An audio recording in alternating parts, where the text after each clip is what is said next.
प्रधानमंत्री मोदी नरेंद्र मोदी ने आज भोपाल में कहा, 3 तलाक से इस्लाम का कोई संबंध नहीं। इसकी वकालत करने वाले वोट बैंक के भूखे हैं। यूनिफॉर्म सिविल कोड पर भड़का रहे हैं। एक घर 2 कानूनों से नहीं चल सकता। यूनिफॉर्म सिविल कोड पर बीजेपी भ्रम दूर करेगी। बिहार में विपक्षी दलों की बैठक पर कहा कि इन सभी दलों के घोटालों को मिला दिया जाए तो 20 लाख करोड़ के घोटाले की गारंटी है। 3 तलाक कह करके उसको कोई निकाल दे तो उस माँ बाप का क्या होगा जिसके घर में बेटी वापिस आती है। उस भाई का क्या होगा। वो भाई, पिता, सब उस बेटी की चिंता में इतने दुखी हो जाते हैं। इसलिए 3 तलाक से सिर्फ बेटियों को ही अन्याय होता है इतना नहीं, पूरे परिवार तबाह हो जाते हैं। माता, पिता, भाई सब दुखी हो जाते हैं। और देखिए, दुनिया के अनेक मुस्लिम बहुल्य देश, इसका इस्लाम से संबंध होता तो दुनिया का कोई मुस्लिम देश 3 तलाक खत्म नहीं करता। मुस्लिम बहुल्य देश जहां पूरी तरह इस्लाम राज्य है, वहां भी 3 तलाक बंद कर दिया है। मैं परसों इजिप्ट में था, मिस्र में था। मिस्र में, इजिप्ट में 90% से ज्यादा सुन्नी मुसलमान समाज है। और इजिप्ट में आज से 80-90 साल पहले 3 तलाक की प्रथा को समाप्त कर दिया। हमसे 90 साल पहले।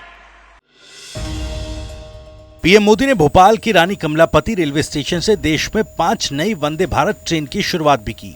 प्रधानमंत्री ने 1 घंटा 52 मिनट बीजेपी कार्यकर्ताओं को संबोधित किया। इसकी खास बात यह रही कि पहली बार उन्होंने बीजेपी कार्यकर्ताओं द्वारा पूछे गए सवालों का विस्तार से जवाब देते हुए अपनी बात कही। रायपुर के सिविल लाइन स्थित सर्किट हाउस में एक हाई लेवल मीटिंग हुई। यूनिफाइड कमांड नाम की इस बैठक में मुख्यमंत्री भूपेश बघेल, गृह मंत्री ताम्रध्वज साहू मौजूद रहे। इस बैठक में नक्सल इलाकों में एंटी नक्सल ऑपरेशन, कंस्ट्रक्शन, कम्युनिकेशन, एजुकेशन और हेल्थ मामलों पर राज्य सरकार, केंद्रीय एजेंसियां, स्टेट पुलिस और पैरा मिलिट्री फोर्सेस के बीच बातचीत हुई। आगे का एक्शन प्लान भी इस बैठक में बना, जिसे गुप्त रखा गया। कांग्रेस संगठन में अंदरूनी खींचतान की खबरों के बीच आज कांग्रेस भवन में महत्वपूर्ण बैठक हुई। बैठक में कांग्रेस की प्रदेश प्रभारी कुमारी सैलजा और प्रदेश कांग्रेस अध्यक्ष मोहन मरकाम मौजूद रहे।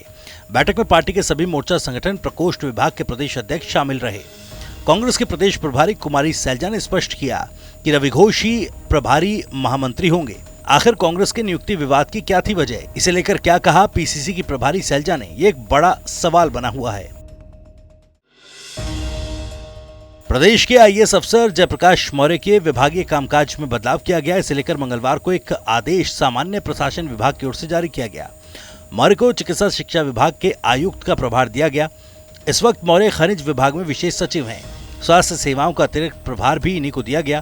ताजा आदेश के मुताबिक अब तक चिकित्सा शिक्षा विभाग के आयुक्त का अतिरिक्त प्रभार संभाल रहे आईएएस मोहम्मद कैसर अब्दुलक को इस प्रभार से मुक्त कर दिया गया।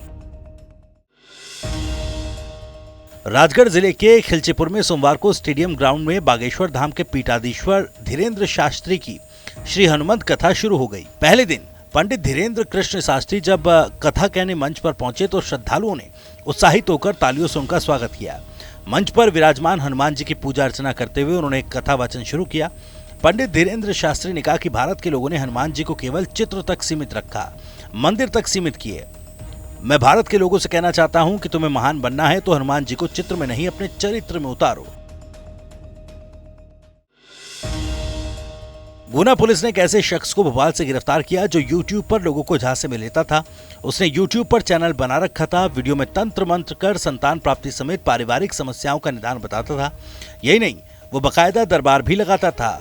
उसके शिकार दिल्ली, महाराष्ट्र, उत्तर प्रदेश समेत अन्य प्रदेशों में लोग बन गए थे। छत्तीसगढ़ में लगातार मानसून की बारिश हो रही है। मौसम विभाग ने भारी बारिश का अलर्ट जारी किया है। जारी किए गए अलर्ट में बताया गया कि बलौदाबाजार, बेमेतरा, बिलासपुर, जांजगीर चांपा, कबीरधाम, कोरबा, कोरिया, मुंगेली, सूरजपुर और सरगुजा इलाके में तेज हवाओं के साथ बारिश होगी और बिजली भी गिर सकती है।